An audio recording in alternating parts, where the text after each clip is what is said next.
Unit-7. Anti-Colonial Movements and the Birth of Nationalism. Learning Objectives. To acquaint ourselves with the nature of tribal and peasant revolts against the British. Contributory factors for the outbreak of the Great Rebellion of 1857 and the subsequent changes in the British approach to governing India. Factors leading to the formation of the Indian National Congress and the perspectives of the early nationalists. Divide and rule policy of the British behind the Partition of Bengal, 1905, and the launch of Swadeshi movement in Bengal. Background for the launch of Home Rule movement. Introduction. On 23 June 1757, the Nawab of Bengal Siraj-ud-Daulah was defeated by the East India Company at the Battle of Plassey. The battle was orchestrated by Robert Clive, Commander-in-Chief of the East India Company, who managed to get the clandestine support from Mir Jafar, the uncle of Siraj-ud-Daulah and the chief of the Nawab's army. Clive was helped by the Jagat Sethis, money-lenders from Bengal, who were aggrieved by Siraj-ud-Daulah's policy. Between 1757 and 1760, the company received 22.5 million rupees from Mir Jafar, who became the new Nawab of Bengal.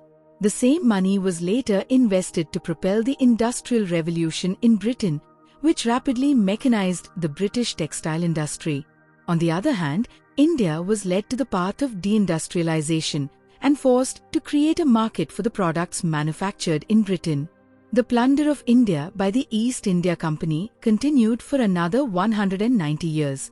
In this lesson, the story of resistance and a varied range of response against the British rule in the Indian subcontinent from the early and mid-19th century to the early 20th century are outlined. 7.1. Peasant and Tribal Resistance. While the urban elite of India was busy responding to the Western ideas and rationality by engaging in various socio-religious reform movements, a far more aggressive response to the British rule emerged in rural India. The traditional elite and peasantry along with the tribal revolted. They were not necessarily seeking the removal of British, but rather the restoration of the pre-colonial order. There were nearly 100 peasant uprisings during British rule. They can be classified into the following categories. A. Restorative rebellions. Agitation of this type relates to attempts to restore old order and old social relations. B. Religious movements. Such agitations were led by religious leaders who fought for the liberation of the local populace by restructuring society on certain religious principles. C. Social banditry. The leaders of such movements were considered criminal by the British and the traditional elite, but were looked upon by their people as heroes or champions of their cause. D. Mass insurrection, usually leaderless and spontaneous uprising. Changes in the revenue system. The East India Company restructured the Mughal revenue system across India in such a manner that it increased the financial burden on the peasants. There was no widespread system of private ownership of the land in pre-British India. Subletting of land. The practice of letting out and subletting of land complicated the agrarian relations. The zamindar often sublet land to many subordinate lords who in return collected a fixed amount of revenue from the peasant. This increased the tax burden on the peasants. Peasant uprising. Peasant revolts began to erupt in the early 19th century and continued till the very end of British rule in India. Farsi movement. Farsi movement was launched by Haji Shariatullah in 1818. After the death of Shariatullah in 1839, the rebellion was led by his son Dudu Miah, who called upon the peasants not to pay tax. It gained popularity on a simple doctrine that land and all wealth should be equally enjoyed by the common folk. Dudu Miah laid emphasis on the egalitarian nature of religion and declared that land belongs to God, and collecting rent or levying taxes on it was therefore against divine law. Large numbers of peasants were mobilized through a network of village organizations. After the death of Dudu Miah in 1862, the movement was revived in the 1870s by No Miah. Wahhabi rebellion in Barsat. The Wahhabi rebellion was an anti-imperial and anti-landlord movement. It originated in and around 1827 in the Barsat region of Bengal. It was led by an Islamic preacher Titu Mir who was deeply influenced by the Wahhabi teachings.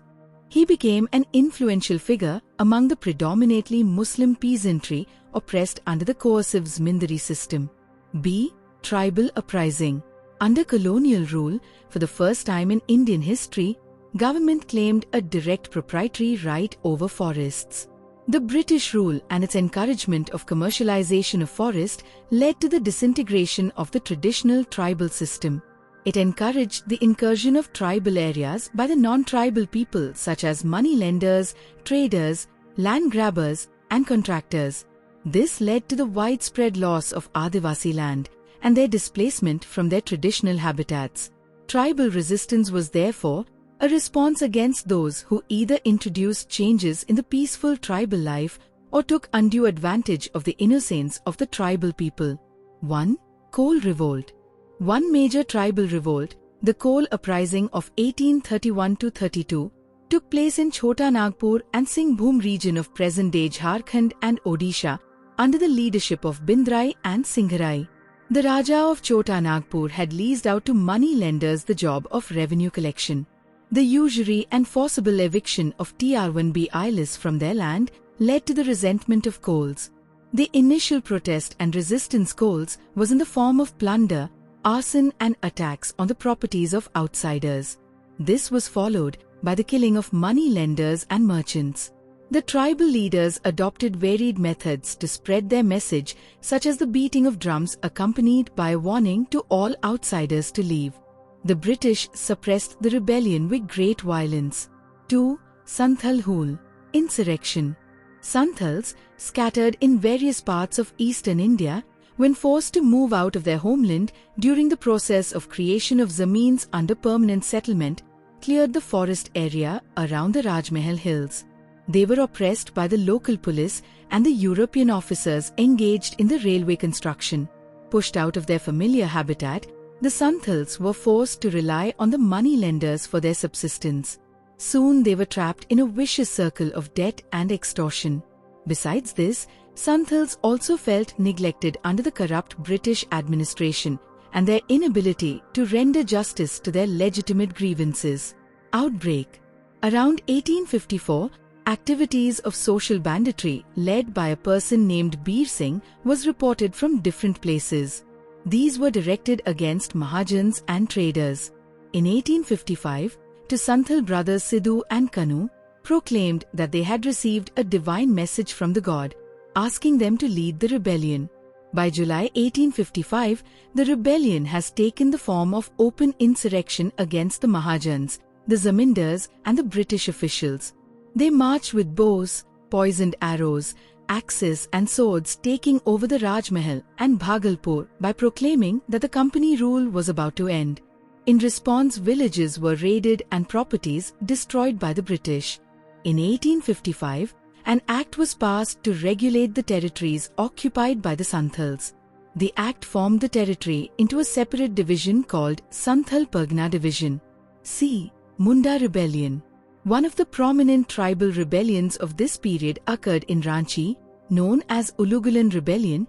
Great tumult. The Munda people were familiar with a cooperative or collective farming known as Khuntkati, joint holding, land system. It was totally eroded by the introduction of private ownership of land and the intrusion of merchants and money lenders. The Munda people were also forcefully recruited as indentured laborers to work on plantations. In the 1890s, tribal chiefs offered resistance against the alienation of tribal people from their land and imposition of Betbigri or forced labor. The movement received an impetus when Birsa Munda declared himself as the messenger of God. Birsa claimed that he had a prophecy and promised supernatural solutions to the problem of Munda people and the establishment of Bursate Raj. The Munda leaders utilized the cult of Birsa Munda to recruit more people to their cause. A series of night meetings were held and a revolt was planned.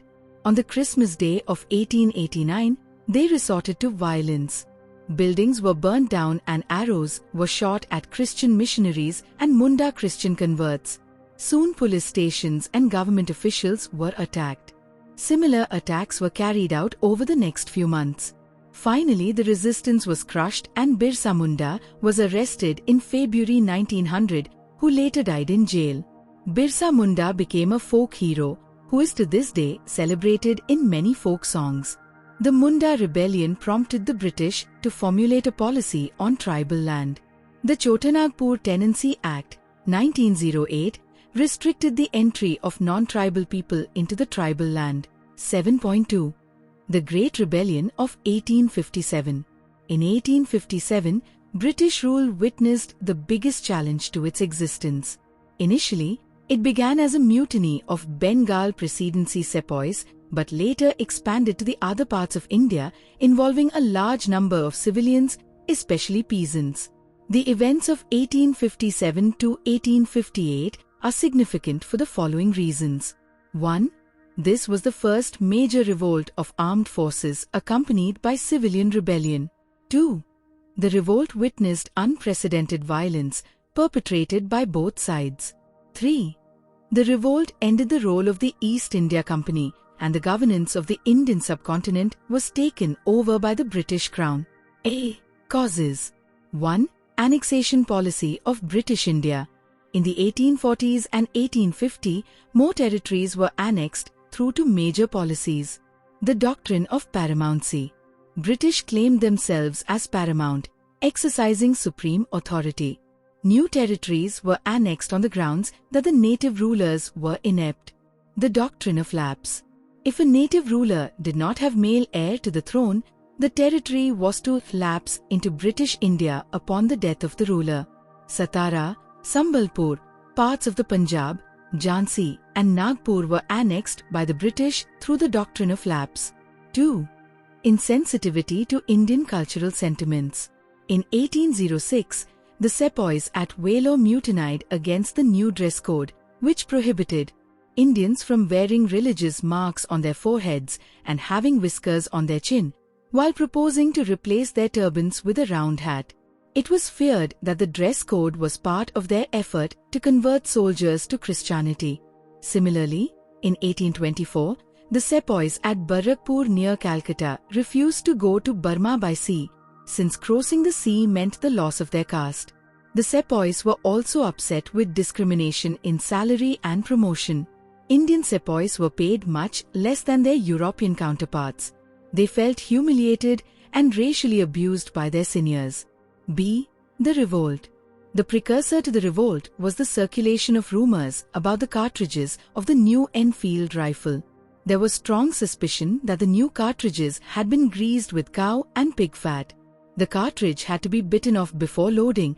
Pork is forbidden to the Muslims and the cow is sacred to a large section of Hindus. On 29th March, a sepoy named Mangal Pandey assaulted his European officer. His fellow soldiers refused to arrest him when ordered to do so. Mangal Pandey along with others were court-martialed and hanged. This only fueled the anger, and in the following days, there were increasing incidents of disobedience. Burning and arson were reported from the army cantonments in Ambala, Lucknow, and Meerut. Bahadur Shah proclaimed as Emperor of Hindustan. On 11th May 1857, a band of sepoys from Meerut marched to the Red Fort in Delhi. The sepoys were followed by an equally exuberant crowd who gathered to ask the Mughal Emperor Bahadur Shah to become their leader. After much hesitation, he accepted the offer and was proclaimed as the Shah-e-Hindustan, the Emperor of Hindustan. Soon the rebels captured the northwestern province and Awadh. As the news of the fall of Delhi reached the Ganges Valley, cantonment after cantonment mutinied till, by the beginning of June, British rule in North India, except in Punjab and Bengal, had disappeared. Civil rebellion. The mutiny was equally supported by an aggrieved rural society of North India. Sepoys working in the British Army were in fact peasants in uniform. They were equally affected by the restructuring of the revenue administration. The Sepoy revolt and the subsequent civil rebellion in various parts of India had a deep-rooted connection with rural mass. The first civil rebellion broke out in parts of the northwestern provinces and Awadh. These were the two regions from which the sepoys were predominantly recruited. A large number of zamindars and talukdars were also attracted to the rebellions as they had lost their various privileges under the British government. The talukdar, peasant collective was a common effort to recover what they had lost. Similarly, artisans and handicraftspersons were equally affected by the dethroning of rulers of many Indian states who were a major source of patronage. The dumping of British manufactures had ruined the Indian handicrafts and thrown thousands of weavers out of employment. Collective anger against the British took the form of a people's revolt. Prominent fighters against the British. The mutiny provided a platform to aggrieved kings, nawabs, queens, and zamindars to express the anti-British anger. Nana Sahib, the adopted son of the last Peshwa Baji Rao II, provided leadership in the Kanpur region. He had been denied pension by the company. Similarly, Begum Hazrat Mahal in Lucknow and Khan Bahadur in Bareilly took the command of their respective territories, which were once ruled either by them or by their ancestors. Another such significant leader was Rani Lakshmi Bai, who assumed the leadership in Jhansi. In her case, Dalhousie, the Governor-General of Bengal, had refused her request to adopt a son as her successor after her husband died and the kingdom was annexed under the doctrine of lapse. Rani Lakshmi Bai battled the mighty British army until she was defeated. Bahadur Shah Jafar, Kumwar Singh, Khan Bahadur, Rani Lakshmi Bai and many others were rebels against their will, compelled by the bravery of the sepoys who had defied the British authority. C. Suppression of rebellion. By the beginning of June 1857, the Delhi, Meerut, Rohilkhand, Agra, Allahabad and Banaras divisions of the army had been restored to British control and placed under martial law. D. Causes of failure. There is hardly any evidence to prove that the rebellion of 1857 was organized and planned. It was spontaneous. However, soon after the siege of Delhi, there was an attempt to seek the support of the neighboring states. Besides a few Indian states, there was a general lack of enthusiasm among the Indian princes to participate in the rebellion. The Indian princes and zamindars either remained loyal or were fearful of British power. Those involved in the rebellion were left with either little or no sources of arms and ammunition. The emerging English-educated middle class too did not support the rebellion. One of the important reasons for the failure of the rebellion was the absence of a central authority. There was no common agenda that united the individuals and the aspirations of the Indian princes and the various other feudal elements fighting against the British. In the end, the rebellion was brutally suppressed by the British army. The rebel leaders were defeated due to the lack of weapons, organization, discipline, and betrayal by their aides. Delhi was captured by the British troops in late 1857. Bahadur Shah was captured and transported to Burma. India becomes a crown colony. The British Parliament adopted the Indian Government Act in November 1858, and India was pronounced as one of the many crown colonies to be directly governed by the Parliament. The responsibility was given to a member of the cabinet, designated as the Secretary of State for India. Changes in the administration. British rule and its policies underwent a major overhaul after 1857. British followed a cautious approach to the issue of social reform. Queen Victoria proclaimed to the Indian people that the British would not interfere in traditional institutions and religious matters. It was promised that Indians would be absorbed in government services. Two significant changes were made to the structure of the Indian Army. The number of Indians was significantly reduced. Indians were restrained from holding important ranks and position. The British took control of the artillery and shifted their recruiting effort to regions and communities that remained loyal during 1857. For instance, the British turned away from Rajputs, Brahmins and North Indian Muslims and looked towards non-Hindu groups like the Gorkhas, Sikhs and Pathans. British also exploited the caste, religious, linguistic and regional differences in the Indian society through what came to be known as divide and rule policy. 7.3. Peasant Revolts under Crown. Indigo Revolt 1859-60. Before synthetic dyes were created, Natural indigo dye was highly valued by cloth makers around the world. Many Europeans employed peasants to grow the indigo, which was processed into dye at the planters' factories. The dye was then exported to Europe. The peasants were forced to grow the crop. The British planter gave the cultivator a cash advance to help pay for the rent of the land and other costs. This advance needed to be repaid with interest. The planters forced the peasant grow indigo rather than food crops. At the end of the season, the planters paid the cultivators low prices for their indigo. Moreover, the small amount the peasant earned was not enough to pay back the cash advance with interest. So they fell into debt. However, the peasants again would be forced to enter into another contract to grow indigo. The peasants were never able to clear their debts. Debts were often passed from father to son. The Indigo Revolt began in 1859. The rebellion began as a strike, as the peasants of a village in Bengal's Nadia district refused to grow any more indigo. The movement quickly spread to the other indigo-growing districts of Bengal. The revolt then turned violent.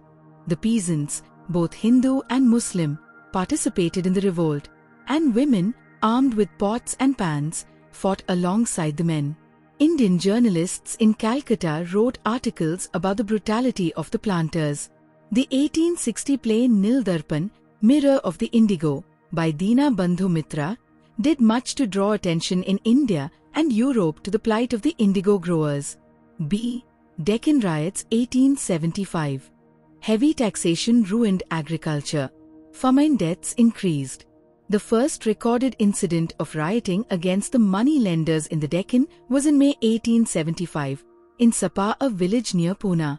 Similar cases of riots were reported from close to 30 villages in Pune and Ahmednagar. The rioting was directed mostly at the Gujarat money lenders. Under British rule, peasants were forced to pay revenue directly to the government. Also, under new law, money lenders were allowed to attach the mortgaged land of the defaulters and auction it off.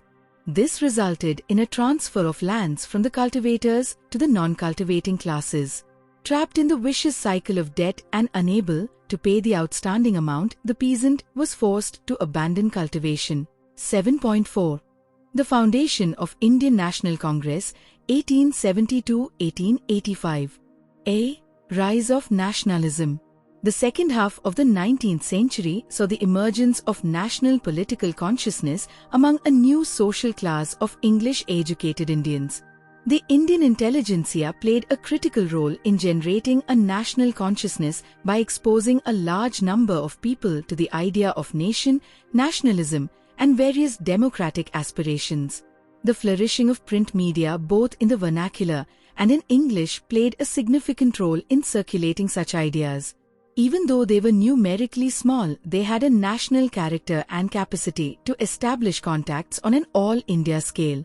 They were working as lawyers, journalists, government employees, teachers or doctors. They took the initiative to float political outfits such as Madras Native Association, 1852, East India Association, 1866, Madras Mahajana Sabha, 1884, Pune Sarvajanik Sabha, 1870, the Bombay Presidency Association, 1885, and many others. B. Economic critique of colonialism. One of the most significant contributions of early Indian nationalists was the formulation of an economic critique of colonialism.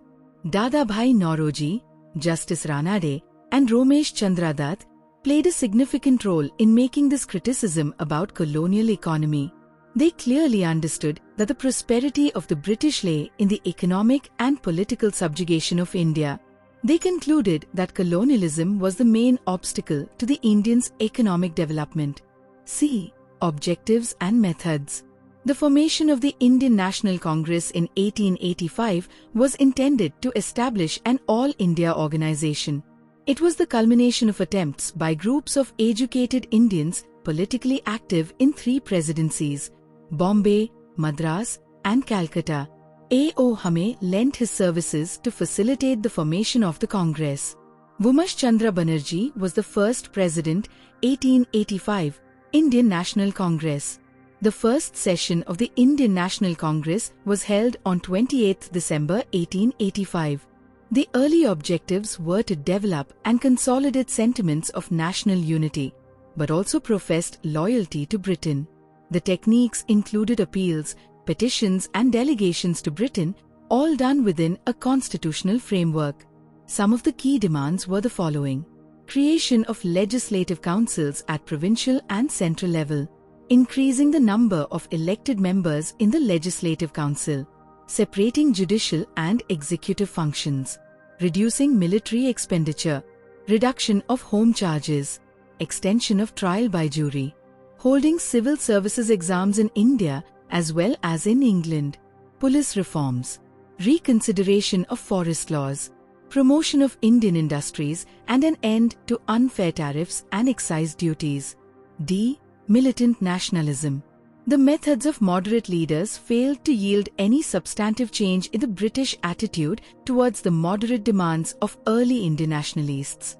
They were criticized by a group of leaders known as extremists. Instead of prayers and petitions, these militants were more focused on self-help. 7.5. Partition of Bengal. Partition of Bengal in 1905 was the most unpopular of all. The partition led to widespread protests all across India, starting a new phase of the Indian national movement. The idea of partition was devised to suppress the political activities against the British rule in Bengal by creating a Hindu-Muslim divide. A. Hindu-Muslim divide. It was openly stated that the objective of partition was to curtail Bengali influence and weaken the nationalist movement. By placing Bengal under two administrative units, Curzon reduced the Bengali-speaking people to a linguistic minority in a divided Bengal. Curzon assured Muslims that in the new province of East Bengal, Muslims would enjoy a unity, which they never enjoyed since the days of the Mughals. Instead of dividing the Bengali people along the religious line, partition united them. The growth of regional language newspapers played a role in building a sense of proud Bengali identity. B. Anti-partition movement. With the failure to annul the partition, moderate leaders were forced to rethink their strategy and look for new techniques of protest. The boycott of British goods was one such method. However, the agenda of Swadeshi movement was still restricted to secure an annulment of partition, and the moderates were very much against utilizing the campaign to start a full-fledged passive resistance. The militant nationalists, on the other hand, were in favor of extending the movement beyond Bengal and to initiate a full-scale mass struggle. The day Bengal was officially partitioned, 16 October 1905, was declared as a day of mourning. Thousands of people took bath in the Ganga and marched on the streets of Calcutta singing Bande Matram. C. Boycott and Swadeshi movement in Bengal, 1905 to 1911. Boycott and Swadeshi were always interlinked to each other and part of the wider plan to make India self-sufficient. Four major trends can be discerned during the Swadeshi movement in Bengal. 1. The moderate trend. 2. Constructive Swadeshi. 3. Militant nationalism. 4. Revolutionary terrorism. Constructive Swadeshi. The constructive programs largely stressed upon self-help. It focused on building alternative institutions of self-governance that would operate free of British control. Swadeshi shops sprang all over the place selling textiles, handlooms, soaps, earthenware, match and leather goods. Passive resistance. From 1906, the Swadeshi movement took a turn. Under this new direction, the Swadeshi program included 4 points: boycott of foreign goods, boycott of government schools and colleges, courts, titles and government services, development of Swadeshi industries, national schools, recourse to armed struggle if British repression went beyond the limits of endurance. Militant nationalism. Lala Lajpat Rai of Punjab, Bala Gangadhar Tilak of Maharashtra and Bipin Chandra Pal of Bengal were three prominent leaders during the Swadeshi period and were referred to as Lal Bal Pal Triumvirate. Punjab, Bengal and Maharashtra emerged as the hotbed of militant nationalism during the Swadeshi movement. In South India, Tuticorin became the most important location of Swadeshi activity with the launch of a Swadeshi steam navigation company by V.O. Chidambarnar. Swaraj or political independence. One of the common goals of the extremist leaders was to achieve Swaraj or self-rule. However, the leaders differed on the meaning of Swaraj. For Tilak, Swaraj was the attainment of complete autonomy and total freedom from foreign rule. 7.6. Home Rule Movement, 1916 to 1918. The Indian national movement was revived and also radicalized during the Home Rule Movement 1916 to 1918, led by Lokmanya Tilak and Annie Besant. World War I and Indians' participation in it was the background for the Home Rule League. When Britain declared war against Germany in 1914, the moderate and liberal leadership extended their support to the British cause. It was hoped that, in return, the British government would give self-government after the war. Indian troops were sent to several theatres of World War, but the British administration remained non-committal to such goals. What was seen as a British betrayal to the Indian cause of self-government led to a fresh call for a mass movement to pressurize the British government. Objectives of the Home Rule Movement: to attain self-government within the British Empire by using constitutional means. To obtain the status of dominion, a political position accorded later to Australia, Canada, South Africa, and New Zealand. To use non-violent constitutional methods to achieve their goals. Lucknow Pact, 1916. The Home Rule Movement and the subsequent reunion of moderate and the militant nationalists opened the possibility of fresh talks with the Muslims. Under the Lucknow Pact, 1916, the Congress and the Muslim League agreed that there should be self-government in India as soon as possible. In return, the Congress leadership accepted the concept of separate electorate for Muslims. British response.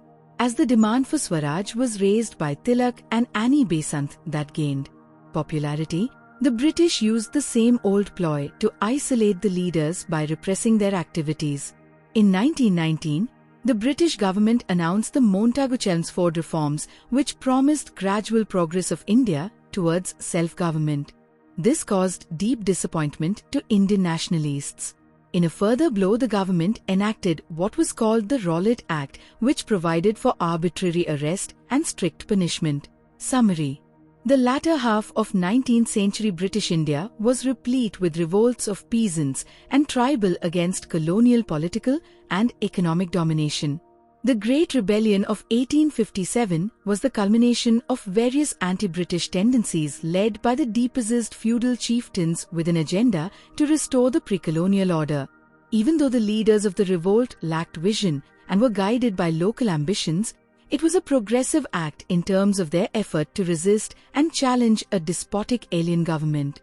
The Indian national movement, building public opinion against the exploitative and oppressive British rule, inspired the younger generation to become part of the future militant anti-colonial struggles. The Swadeshi movement helped to enhance the participation of masses in nationalist politics.